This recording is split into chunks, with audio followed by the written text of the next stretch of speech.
ህይወታችሁን ለመቀየር የሚጠቅሙ ነጥቦች ክፍል 6። አሰላሙ አለይኩም ወራህመቱላሂ ወበረካቱ። እንግዲህ ዛሬ ደስ በሚል መዝናኛ ቦታ እየተዝናናን እንማማራለን ማለት ነው። ወዳችሁና ፈቅዳችሁ ሰብስክራይብ፣ ላይክ ስለምታደርጉኝ ክበሩልኝ፣ አመሰግናለሁ። የዛሬው ትምህርት ነጥብ 1 ስኬታማ ለመሆን የሚያስፈልገን ፍርሃትን ማስወገድ አለብን። ከህይወታችን ፍርሃትን ምንጥቅ አድርገን እናውጣው፣ ተጠናክረን ማለት ነው። የውጭ ጦርነት አይደለም እኛን የሚያስፈልገን የውስጥ ጦርነት ነው። ፍርሃትን የሰው ልጅ እኮ ሊጠቅመንም ሆነ ሊጎዳን አይችልም ፍጹም። ነቢያችን ሰለላሁ ዐለይሂ ወሰለም ምን ይላሉ? ኢዛ ሰአልተ ፈስአልላህ፣ መጠየቅ ከፈለክ አላህን ብቻ ጠይቅ። ወኢዛ ስተዐንተ ፈስተዒን ቢላህ፣ መታገዝም ከፈለክ በአላህ ብቻ ታገዝ ይላሉ። ወዕለም፣ የፈለኩት ይሄ ነው። ወዕለም እወቅ፣ አነ ልኡመተ፣ ህዝቦች እኮ ለው እጅተመዐት ዐላ አንየንፈዑከ፣ ሊጠቅሙህ በአንተ ላይ ህዝቦች በሙሉ ቢሰበሰቡ ቢሸይን፣ በሆነ ነገር ሊጠቅሙህ፣ ለም የንፈዑከ አይጠቅሙህም አሉ፣ ኢላ ቢሸይን፣ በሆነ ነገር ሲቀር፣ ቀድ ከተበሁ ላሁ ለክ፣ አላህ ለአንተ በጻፈልህ ነገር እንጂ።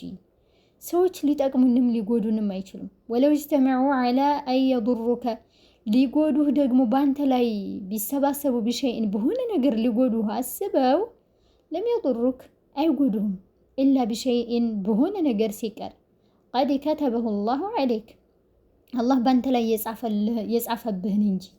ስለዚህ ሰዎች በእኛ ላይ የሆነ ነገር እንኳን ቢያደርሱብን ቀድሞ የተጻፈውን እንጂ በእነሱ ቅዋ ምንም ነገር እኛ ሊጎዱን ወይም ሊጠቅሙን አይችሉም ማለት ነው። እና ሰውን መፍራት እናቁም፣ ራሳችንንም መፍራት እናቁም።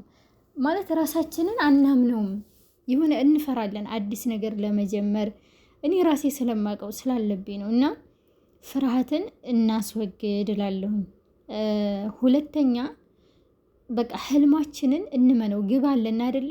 ያንን ግባችንን እንመን እንደሚያሳካልን አላህ ሱብሓነሁ ወተዓላ። ከዚያም እኛ ዲካ ድረስ ጥረን ያ ህልማችን እንደሚሳካ ማመን መቻል አለብን ማለት ነው። ሶስተኛ ነጥቤ ህይወታችንን ለመቀየር የሚጠቅሙን ብዬ ያስኳቸው፣ ለማንም ለማብራራት አትሞክሩ። ህልማችሁን ሊሆን ይችላል ብቻ የሆነ ነገር ሰዎች እንዲረዷችሁ አትጣሩ። በቃ የሚረዳችሁ እኮ ዝም ብሎ ይረዳችኋል አይደለ? ማንነታችሁን ያውቃል። እና የምትገመቱ አትሁኑ። ህልማችሁን እናንተ ካመናችሁት በቂ ነው። ለማንም ለማሳመን አትድከሙ። በቃ ስራችሁ ይመስክር ማለት ነው። ሌላ አራተኛ ደረስኩኝ። አራተኛ ነጥቤ ራሳችሁን አክብሩ። ራሳችሁን አክብሩ። በቃ ራሳችሁን አክብሩ ስል እኔ እንትና የእንትና ልጅ እያላችሁ አና ፉላና ቢንት ፉላን እያላችሁ ጉራ ምናምን ሳይሆን ከማይመጥናችሁ ቦታ ላይ አትገኙ። እናንተን የማይመጥን ቦታ ላይ ፍጹም አትገኙ። አንድ ይሄ ነው። በስልካችሁ ሊሆን ይችላል፣ በአካል ሊሆን ይችላል።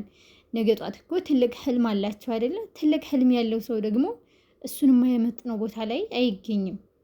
አንድ ቤት እኮ ተገንብቶ አምሮ ነው አይደለ ሰው የሚገባበት። እኛም ለህልማችን ቀድመን መዘጋጀት አለብን። የማይመጥነን ቦታ ላይ መገኘት መቻል የለብንም ማለት ነው። እና ራሳችሁን አክብሮ የሚለው ላይ ምን ይካተታል?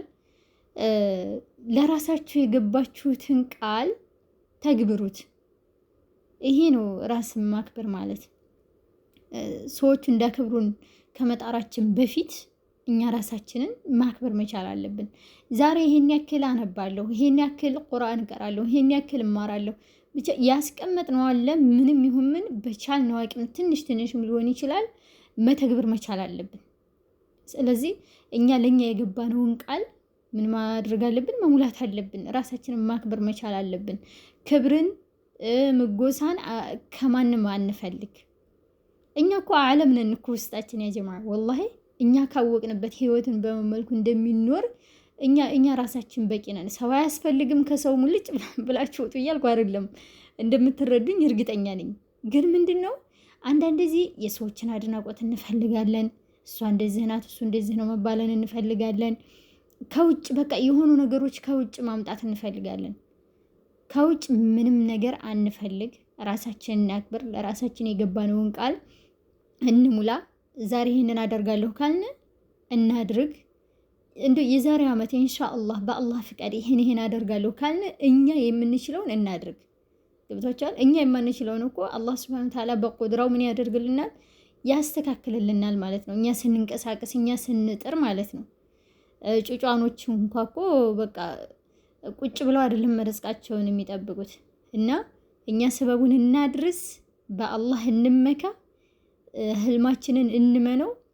ከጌታችን ቀጥለን ራሳችንን ማመን አለብን እንደምናሳካው ማለት ነው። እና ይሄን ይመስላል የዛሬው ትምህርት። ሱብሃነከ አላሁመ ወቢሐምዲከ አሽሀዱ አን ላ ኢላሀ ኢላ አንተ አስተግፊሩከ ወአቱቡ ኢለይክ።